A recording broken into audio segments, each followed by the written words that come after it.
Nganong napa ko agi ko og kanang disgrasya. Pag motor na ko need katabok diri sa pero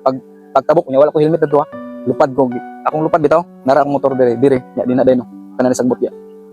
Nakatindog pa ko pero lipong-lipong na ko nagdugo-dugo akong kwan. Pero napa ko karon dire.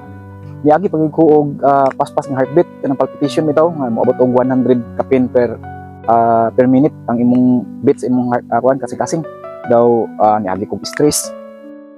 nga na imong depress nga na imong anxiety nga mahadlok mo kung kusog nga hangin kusog nga kanang ulan nya perminti na ko kulbaan na pero naagyap mo karon na disgrasya pag ko dito sa bukid pag motor na ko ligyas kayo karon itong pag litson nya pangihana dayon dire na yung mga kwan o kanang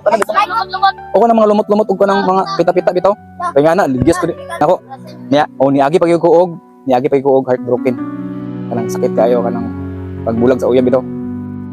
lagi pag bulag na mo sa akong uyab kay grabe ba ato na akong kwan palangga kay nako sakitan ko kay abi na og siya na ako madayon grabe akong kwan ato mura gusto na mapakamatay ato ko sa kwan kanang bala mabangga ko bala na diya pero daga mo karon daghan pang hitabo nga murag mamatay na ko murag mawala na ko sa kalibutan pero daga mo karon ano kay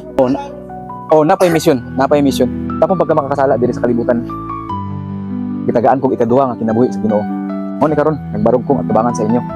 ug dako na kay akong pasalamat ani kay gitagaan pa ko niya og tsansa ug karon nagpagamit ko sa Ginoo luyo sa akong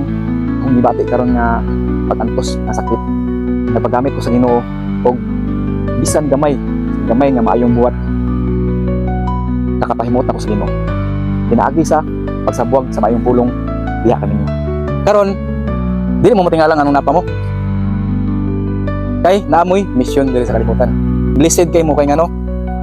naminaw mo sa pulong sa Ginoo og naay tsansa nga kamo sunod ang maghatag sa pulong sa inyong isig katawo.